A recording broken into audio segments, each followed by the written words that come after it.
అప్పుల బాధలు వెంటాడుతున్నాయా? అయితే 6 జేవిఆర్ వారి జాతిరత్నాలు ధరించండి. హలో అండి, అందరికీ నమస్కారం. నేను మీ కట్టా కార్తీక్. బిగ్ బాస్ని బ్యాన్ చేయాలి, బిగ్ బాస్ షోని అర్జెంటుగా ఆపాలి. ఈ డిమాండ్లు సమాజంలో చాలా పెద్ద ఎత్తున వస్తూ ఉన్నాయి. కొంతమంది యువకులు పోలీస్ స్టేషన్ను కూడా అప్రోచ్ అయ్యి బిగ్ బాస్ని ఆపాలని చెప్పేసి ఫిర్యాదులు ఇస్తూ ఉన్నారు. ఎందుకు బిగ్ బాస్ మీద అంత వ్యతిరేకత? ఇప్పుడు నడుస్తుంది తెలుగు బిగ్ బాస్ 9 సీజన్. దేశవ్యాప్తంగా కూడా బిగ్ బాస్ షోలు ఉన్నాయి. తమిళ్లో ఉంది, కన్నడలో ఉంది. కానీ కన్నడలోనే ఇటీవల ఆఫ్ చేశారు. అక్కడ లోపల నుంచి వ్యర్థాలు బయటకు వస్తున్నాయి. దానివల్ల అక్కడ చుట్టూ ఉన్న వాళ్ళకి ఇబ్బందికరంగా ఉంది అనే కారణం చేత, రెండోది వాళ్ళు క్లీనింగ్కి బాధ్యత తీసుకోవట్లేదనే కారణం చేత కన్నడలో బిగ్ బాస్ షోని బ్యాన్ చేశారు. నిజానికి పైకి చెప్తున్న కారణం ఇదైనప్పటికీ కూడా సమాజంలో వస్తున్న కొంత వ్యతిరేకత కారణంగా అక్కడ ప్రభుత్వానికి ఇబ్బందిగా అనిపించే దాన్ని బ్యాన్ చేశారనేటువంటి చర్చ కూడా ఉంది. కానీ హిందీలో బిగ్ బాస్ ఉంది, ఇలా మలయాళంలో, అలా రకరకాల భాషల్లో బిగ్ బాస్ ఉంది. అలాగే తెలుగులో కూడా బిగ్ బాస్ షో నడుస్తూ ఉంది. గతంలో జూనియర్ ఎన్టీఆర్ హోస్ట్ చేశారు, తర్వాత నాని హోస్ట్ చేశారు, ప్రజెంటు అక్కినేని నాగార్జున హోస్ట్ చేస్తూ ఉన్నారు. అయితే బిగ్ బాస్ మీద మొదట్లో బాగా క్రేజ్ ఉండేది, కానీ ఇప్పుడు నానాటికి విమర్శలు పెరిగిపోతూ ఉన్నాయి. లేటెస్ట్గా బిగ్ బాస్ హౌస్లోకి కొంతమంది ఎంట్రీ ఇచ్చారు. ఆ ఎంట్రీ ఇచ్చిన వాళ్ళలో ఒక ఇద్దరు పేర్లు బాగా ట్రోల్ గురవుతూ ఉన్నాయి. ఒకళ్ళు రమ్య మోక్ష, ఇంకొకళ్ళు దివ్యాల మాధురి. అసలు ఇలాంటి వాళ్ళని మీరు షోలోకి ఎలా చేస్తారు? ఇది ప్రధానంగా చాలామంది నుంచి వస్తున్న క్వశ్చన్. ఎందుకు వీళ్ళ పట్ల అభ్యంతరం ఏంటి అంటే, ఇప్పుడు దివ్యాల మాధురి ఉందండి, ఆమె ఎలా ఫేమస్ అయ్యారు? సమాజానికి సర్వీస్ చేసి ఫేమస్ అయ్యారా? లేదు నటనలో బాగా నటించి సినిమాల్లో యాక్టింగ్ స్కిల్స్ని చూపించి జనామోదం పొంది ఫేమస్ అయ్యారా? కాదు.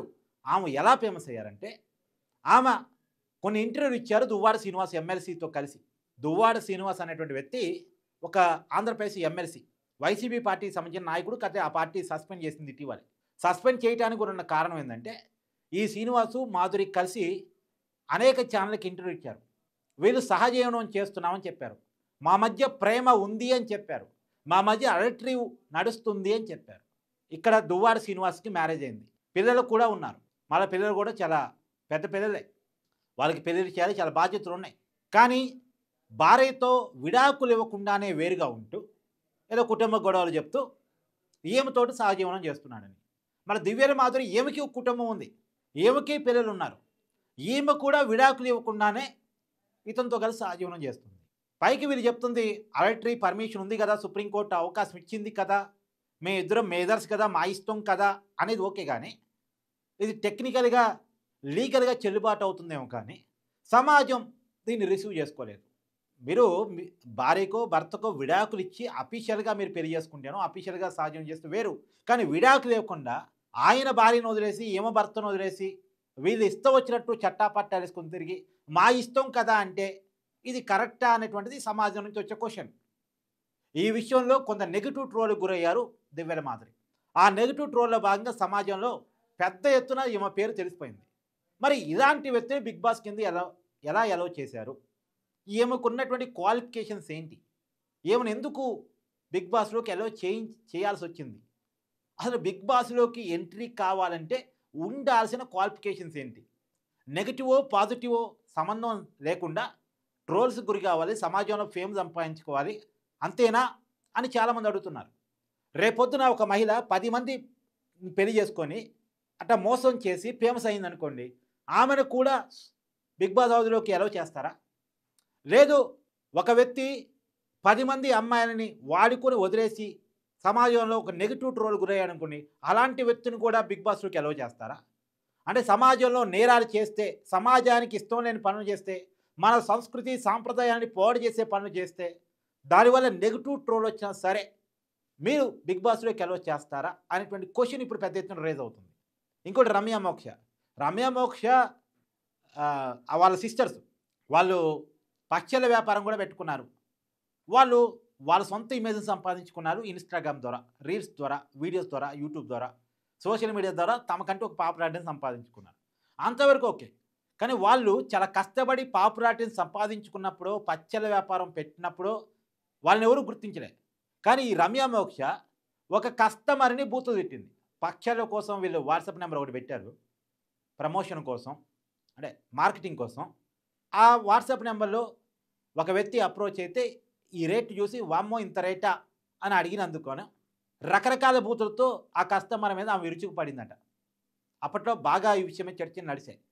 నువ్వు పచ్చళ్ళే కొనలేవు, నీకు పెళ్ళి ఎందుకు, నువ్వు ఏదో రకరకాలుగా అతన్ని అబ్యూజ్ చేసింది ఆవిడ. అబ్యూజ్ చేసినప్పుడు నెగిటివ్ ట్రోల్స్ గురైంది. తర్వాత క్షమాపణ కూడా చెప్పింది. అయినా కానీ ఆ క్షమాపణ కూడా సమాజం యాక్సెప్ట్ చేయలే. ఇంకా ఆమె బిహేవియర్ మారలేదు అన్నటువంటి ఒపీనియన్లో సమాజం ఉంది. సరే, ఆడపిల్ల ఒక తప్పు చేసి ఉండొచ్చు, క్షమాపణ చెప్పి ఉండొచ్చు. కానీ ఇప్పుడు బిగ్ బాస్లోకి తీసుకోవడానికి ఉన్న కారణం ఈ నెగిటివ్ ట్రోల్ గురి కావటం, ఈ నెగిటివ్నెస్ని ఆ మూట కట్టుకోవటం. అంటే రేపు బిగ్ బాస్ హౌస్ ఏం సందేశం ఇస్తుంది? మీరు బూతుల ద్వారా ఫేమస్ కాండి, మీరు సహజీవనాల ద్వారా ఫేమస్ కాండి, మీరు సమాజానికి అభ్యంతరకరమైనటువంటి విషయాల ద్వారా ఫేమస్ కాండి, మిమ్మల్ని బిగ్ బాస్ హౌస్లోకి మేము పిలుస్తాం.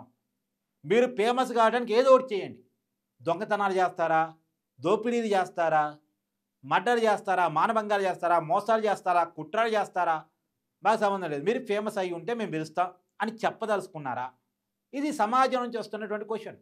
అందుకని గతంలో లేనంతగా బిగ్ బాస్ హౌస్ని బ్యాన్ చేయాలి అనేటువంటిది చాలా పెద్ద ఎత్తున వినపడుతూ ఉంది. అసలు ముక్కు మొహం తెలియని వాళ్ళని ఒక ఇంట్లో పెట్టి అలా ఉంచడం కరెక్టా కాదా అనే దాని మీద ఎప్పటి నుంచో డిబేట్ ఉంది. కానీ జనం ఆదరిస్తున్నారు కాబట్టి ఆ షో నడిచిపోతూ ఉంది. మన జనాలకి ఏంటంటే పక్కింటి వాళ్ళ మీద, ఎదురింటి వాళ్ళ మీద ఇంట్రెస్ట్. వాళ్ళింట్లో ఏం జరుగుతుంది, వీళ్ళింట్లో ఏం జరుగుతుంది అని, వాళ్ళింట్లో వాళ్ళు ఏం జరుగుతుంది అనేది వాళ్ళు పట్టించుకోరు.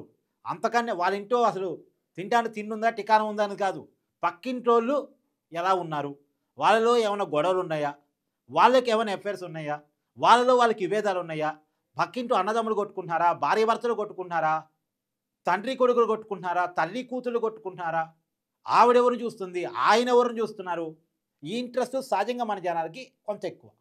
అది తప్ప ఒప్పని ఖచ్చితంగా తప్పే. కానీ దురదృష్టం కొద్దీ అలాంటి అలవాటు ఉన్న వాళ్ళు సమాజంలో చాలామంది ఉన్నారు. అందరూ అని నేను అన్ను, కానీ చాలామంది ఉన్నారు. ఈ ఆలోచన ఇలాంటి వాళ్ళని మెప్పించడం కోసం, ఇలాంటి వాళ్ళని తమ వ్యూవర్స్గా మార్చుకునే బిజినెస్ అవసరాల కోసం బిగ్ బాస్ నడుస్తుంది. ఎన్ని వివాదాలున్నా బిగ్ బాస్ నడుస్తుంది. దానికంటే ఒక క్రేజు, దానికంటే ఒక బిజినెస్ మార్క్ వస్తుంది. కానీ ఇటీవల షో లోపలికి ఎలో చేసిన వాళ్ళ రీత్యా బిగ్ బాస్ మీద విమర్శలు ఎక్కువయ్యాయి. అసలు ఈ బిగ్ బాసే వద్దు, కుటుంబం కలిసి కూర్చొని చూడలేని పరిస్థితిలో షో ఉంది అన్నది ఒక వాదన. ఆ షోలోకి ఎవరు పోతున్నారు, ఎలా పోతున్నారు, ఎందుకు పోతున్నారు అనేటువంటిది ఇంకొక వాదన. కాబట్టి బిగ్ బాస్ నిర్వాహకులు కూడా అఖిల్ నాగార్జున గారు ఒక విషయం ఆలోచించుకోవాలి. ఆయన సమాజంలో చాలా రెస్పెక్టబుల్ పర్సన్. సినిమాల్లో కొన్ని దశాబ్దాలుగా తనకంటే ఒక మార్కును సంపాదించుకున్నారు. వాళ్ళ నాన్న అక్కినేని నాగేశ్వరరావు గారు కూడా సినిమాల్లో ఒక మార్కును సంపాదించి పెట్టుకున్నారు. తెలుగు సినిమాలో పెద్ద హీరోలు ఒక టైంలో ఎవరు అంటే ఎన్టీఆర్, తర్వాత ఏఎన్ఆర్, అక్కినేని నాగేశ్వరరావు గారు. తర్వాత కాలంలో నలుగురు హీరోలు, పెద్ద హీరోలు అంటే చిరంజీవి గారు, బాలకృష్ణ గారు, నాగార్జున గారు, వెంకటేష్ గారు అనే ఒక 2 తరాల్లో వీళ్ళకంటే ఒక మార్పు ఉంది. సార్ నాగ చైతన్య గారు నెక్స్ట్ తరం కూడా అఖిల్ హీరోగా ఉన్నారు, నాగ చైతన్య హీరోగా ఉన్నారు. ఇంత పెద్ద కుటుంబంలో ఉండి, సమాజంతో సంబంధాలు ఉండి, సమాజానికి ఒక మంచి రిలేషన్ మెయింటైన్ చేయాల్సి ఉండి, ఈ రకంగా వ్యవహరించటం మీద, ఇలాంటి షోని హోస్ట్ చేయటం మీద రకరకాల విమర్శలు ఉన్నాయి. మరి నాగార్జున గారు ఆలోచించుకోవాలి. అసలు బిగ్ బాస్ నిర్వహణ మీద రివ్యూ జరగాలి, ఖచ్చితంగా రివ్యూ జరగాలి. మరి జనం యాక్సెప్ట్ చేస్తున్నారు, జనం ఖచ్చితంగా యాక్సెప్ట్ చేస్తారు. బూత్ షోలను యాక్సెప్ట్ చేస్తారు, అలర్ట్ని యాక్సెప్ట్ చేస్తారు, XXX.com కూడా యాక్సెప్ట్ చేస్తారు. మరి ఓపెన్ చేద్దామా, ఎలా చేద్దామా? కాదు. కొన్నిటికి కొన్ని కొలబద్దత ఉండాలి, సెన్సార్ ఉండాలి. సమాజం యాక్సెప్ట్ చేస్తున్నారు కదా అని రోడ్డు మీద బట్టెప్పుకొని తిరుగుతా అంటే అట్ట జనం తప్పట్లు కొట్టవచ్చు, చూడొచ్చు, ఎంజాయ్ చేయొచ్చు, బట్టెప్పుకొని తిరుగుతాను. కానీ అట్లా కాదుగా. మంచి చెడు విచక్షణ అనేది ఒకటి ఉంటుందిగా, పద్ధతి పాడు అనేది ఒకటి ఉంటుందిగా, సంస్కృతి సంప్రదాయం అనేది ఒకటి ఉంటుందిగా. మన దేశానికి మంచి చేయకపోయినా పర్లేదు, మన సంస్కృతికి మంచి చేయకపోయినా పర్లేదు, మన సాంప్రదాయానికి మంచి చేయకపోయినా పర్లేదు, కానీ చెడు చేసి వాటిని పాడు చేసే విధంగా మాత్రం మనం ఉండకూడదు. కాబట్టి బిగ్ బాస్ నిర్వాహకులు కొన్ని ఆలోచించాలి, ఆ మీడియా సంస్థ వాళ్ళు కూడా కొంత ఆలోచన చేయాలి అనేటువంటిది సమాజం నుంచి ప్రధానంగా వస్తున్న డిమాండ్.